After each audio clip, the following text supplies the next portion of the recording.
সম্মানিত ভাইরা, সাতক্ষীরা সেই আলোচিত এমপি বীর মুক্তিযোদ্ধা নজরুল ইসলাম সাহেব, তিনি মাঝরাতে দ্বিতীয় স্ত্রীর কেলেঙ্কারির পর আবার তৃতীয় আরেকটা নারী নিয়ে আর এক রিসোর্টে মানে সাংবাদিকদের সামনে ধরা পড়ে গেছেন। সেখানে সাংবাদিকরা জেরার মুখে তিনি বলছেন, আমার ভুল হয়ে গেছে, আমার মাফ করে দেন। অথচ জামাতের ফুটানি মারা ওরা আবার আমাদের কওমি নিয়ে কথা বলে। দেখুন সেই ধরা পড়ার দৃশ্য আর তার আত্মসমর্পণের দৃশ্যটা।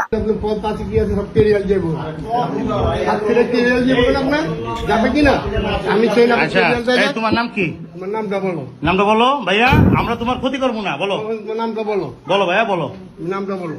আমরা তোমার উপকার করবো, ক্ষতি করবো না। বলো নামটা বলো। বলো বাবা বলো নামটা কি? নামটা বলবো না। নামটা বলো। থানায় দিলে কিন্তু নাম জিজ্ঞেস করবে। বলো সব বলতে হবে, সব থানায় দিয়ে দেবো কিন্তু। বলো বলো ভাইয়া বলো। তুমি তোমার নামটা বলো। বলো নামটা বলো। তোমার কোনো কিছু করবো না। বলো নামটা কি? তোমার নামটা কি বলো? বলো মাহিয়া। তোমাদের বাসা কোথায়? ডিলিট করে দেন সবগুলো, তারপরে বলতেছি। মাহিয়া বলেও যে হবে না, বলেও তো আপনারা তো এটা নিয়ে তো ঝামেলা করবেন, এটা তো জানি। হ্যাঁ তোরে জিজ্ঞেস করে দিলাম। আচ্ছা মিরপুর কোন জায়গা বাসা? এই মুরব্বী, আপনি এর কয়দিন নিয়ে আসছেন এখানে? সত্যি করে বলেন। হ্যাঁ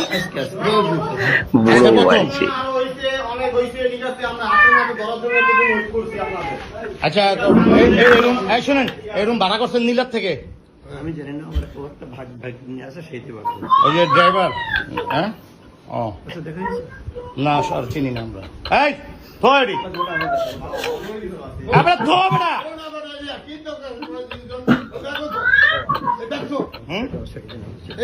আপনি অন্যায় করছেন। হ্যাঁ আপনি অন্যায় করছেন।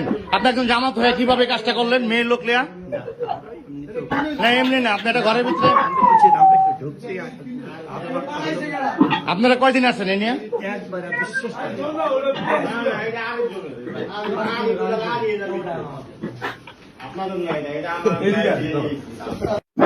ফান্দে পড়িয়া ভগা কান্দে রে, ফান্দে পড়িয়া ভগা কান্দে রে। এই এমপি ফান্দে পইরা গেছে। ফান্দে পইরা গেরা করলে পইরা এমন অবস্থা, এ গেরা কল থেকে ওঠা ক্ষমতা নাই। তবে বট বাহিনী প্রায় পাইরি দিয়েছে। তারা তো স্বীকার করতেই চাচ্ছে না। কয় এইরকম আল্লাহর ওলি, উনি যে আল্লাহর ওলি, এই ওলি এই কাজ করতেই পারে না, এর মধ্যেও সমস্যা আছে। অলরেডি তিনি স্বীকার করছেন আমার ভুল হয়ে গেছে, তারপরে বলতেছে এর মধ্যে সমস্যা আছে। মেয়ে তো দেখা যাচ্ছে নাকি। আহা,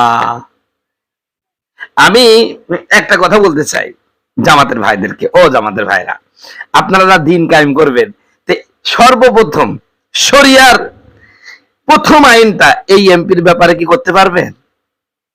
হ্যাঁ, তাহলেই বুঝবো যে আপনারা ইসলাম কায়েম করতে চান। শরিয়া আইনটা এর উপর সর্বপ্রথম প্রয়োগ করুন। শরিয়া আইন অনুযায়ী এর উপরে অ্যাকশন নিন।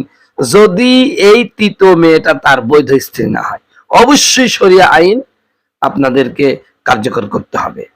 আর ওই বিদেশ থেকে আমদানি করা সেই ইলিয়াস, কালকে তুমি বলছি পটর পটর করে বললা যে কওমি মাদ্রাসায় যে বলাৎকার গুলো হয়, এর ব্যাপারে কওমির একজন আলেমী কি কোরআন অনুযায়ী এদের শাস্তির ব্যবস্থা করেছে? হ্যাঁ, আর সেই কওমিদের বিরুদ্ধে কথা বললাম আর আমার বিরুদ্ধে লেগে গেল। তো ইলিয়াসকে বলতেছি, ইলিয়াস শোনা ভাই, এই যে তোমাদের যে আল্লাহর ওলিরা জান্নাতি দল, জান্নাতের টিকিট আবার ওদের হাতে, টিকিটধারী জান্নাতের টিকিটধারী এই নেতাগুলোকে একটু বলেন যে ইনার উপরে এই কাজগুলো কার্যকর করতে। যদি এই তৃতীয় জন বৈধ স্ত্রী হয় কোনো কথা নেই, তবে যদি এই তৃতীয় স্ত্রী বৈধ কাগজপত্র না দেখাতে পারে, আপনি কিন্তু এইরকম একটা ভিডিও বানাবেন এবং জামাতের উপর চাপ দেন তারা যেন শরিয়া কায়েম করে এনার উপরে, তাহলেই বুঝবো তারা ইসলাম কায়েম করবে। প্রিয় ভাইরা, জামাতের এই নেতাদের যে চরিত্র আমরা দেখছি ভাই, এরা যদি মানে ক্ষমতায় যাইতো তাহলে কি একটা অবস্থা তৈরি হতো এমনি তো ছাত্রী সংস্থা যে সমস্ত মেয়েরা আছে, জামাতের যে মহিলা ক্যান্ডিডেট গুলো আছে, মানে নেত্রীগুলো আছে, তাদের অবস্থা আল্লাহ মাবুদি মালুম, আল্লাহু আলামু বি হালাতিহিম হালাতিহিন্না, আল্লাহু আলামু বি হালাতিহিন্না, এদের অবস্থা আল্লাহ পাকি ভালো জানেন। তবে এই যে যদি এরা ক্ষমতায় যাইতো তাহলে কি হতো ভাই? আবার মুক্তিযোদ্ধা, আমরা শুনি নাকি 71-এ মুক্তিযোদ্ধা জীবন বাজি রেখে যুদ্ধ করে এদের স্বাধীন করেছে, মেয়েদের ইজ্জত আবরুন রক্ষা করেছে। এ কেমন মুক্তিযোদ্ধা? এই মুক্তিযোদ্ধাও সঠিক কিনা এই ব্যাপারে তদন্ত করা উচিত। আপনারা কি বলেন ভাই? এর মুক্তিযোদ্ধা নিয়েও তদন্ত করা উচিত, সত্যিকারে সে মুক্তিযোদ্ধা কিনা। এখন সময় এসেছে তার মুক্তিযোদ্ধা সনদটা নিয়েও যে সত্যিকারে সে মুক্তিযোদ্ধা কিনা। যদি হয় আলহামদুলিল্লাহ, কারণ দেখার দরকার মুক্তিযোদ্ধা হয়ে সে এই যুদ্ধ তো সে জিহাদের ময়দানে করবে, যুদ্ধের ময়দানে করবে, দেশের জন্য করবে। উনি খাঁটি যুদ্ধ করছেন।